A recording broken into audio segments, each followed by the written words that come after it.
And on to our other top story tonight. A legal showdown today between the Obama administration and the congressional panel probing the Solyndra scandal. For the first time, a House committee has subpoenaed the White House for documents involving the Solyndra case. So why did they take what some might consider drastic measures? Joining me now, Florida Congressman Cliff Stearns, chair of the Energy and Commerce Oversight Investigation Subcommittee, who is leading the Solyndra investigation. Congressman, welcome back to the show. You know, you guys today taking a very dramatic action, but it seems like every day you're getting some kind of data dump over there from the White House. What is it that you're not getting that you want? Well, Jerry, there's four things. The subpoena is going to be probably issued today. The four things we're interested in: did the people in the inner circle of the White House know about the flags from Department of Energy that Solyndra would not make it? Secondly, were they involved with the subordination of taxpayers' money to these two hedge funds? Number three, is there influence from the political people who raise money for the president, either wealthy donors or bundlers? And fourth, was the President of the United States, the leader of the free world, was he, considering his position, was he involved with some of the intricacies of Solyndra? And these are the kinds of things I think the American taxpayers want to know, because all these loan guarantees are subject to what appears to be mismanagement, and that's not what I'm saying. That's even people in the administration are realizing that, because they appointed Herb Allison to do a right. Well, big let me check interrupt on you here all of for a second, Congressman. My understanding of what you're looking for are the emails that would have gone between people in the administration, especially in the White House, about Solyndra. What did Larry Summers say to Rahm Emanuel? What did people all through the East Wing of the White House, what were they saying to each other about this topic? And so far, you've been stonewalled on that. I want to read to you a comment from a White House spokesman today so that you have a chance to respond to it. He was responding to you. Eric Schultz said this: "This administration has cooperated extensively with the committee's investigation. We'd like to see as much passion in House Republicans for creating jobs as we have seen in this investigation. We're disappointed that the committee has refused to discuss their requests with us in good faith and has instead chosen a partisan route, proceeding with subpoenas that are unprecedented and unwarranted." What do you say?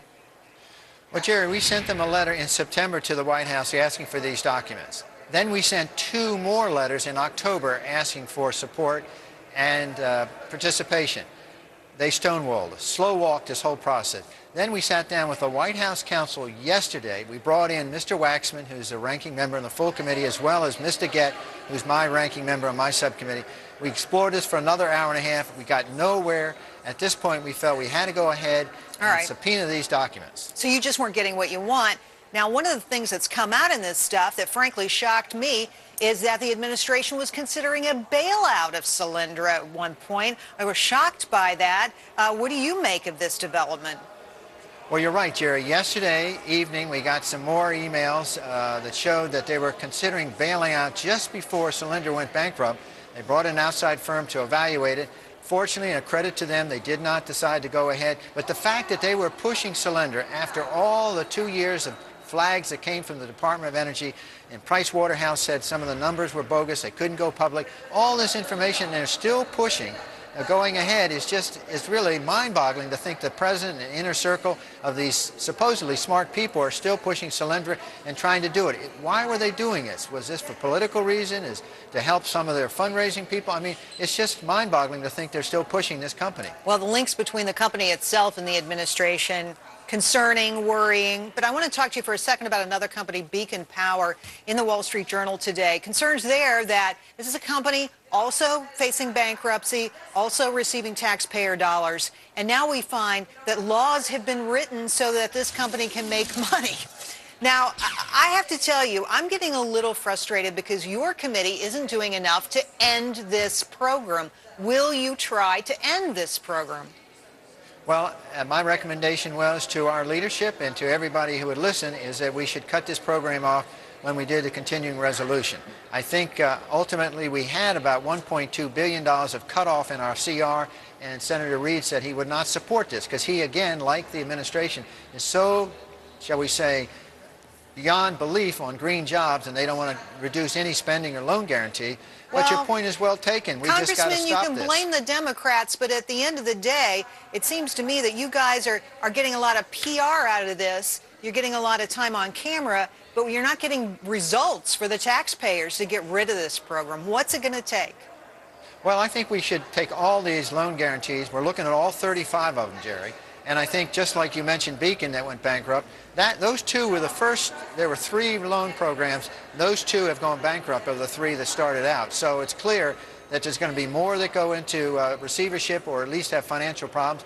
And I think the point's well taken. We should cut this off and stop and not go forward until there's due diligence and we're convinced these people can compete and this is not government venture capitalism. What more evidence do you need at this point?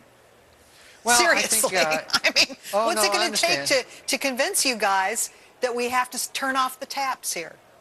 Well, I think that's a question you could ask the administration, too, because they set up this commission, and I think they're going to come back and say we've got to shut it off.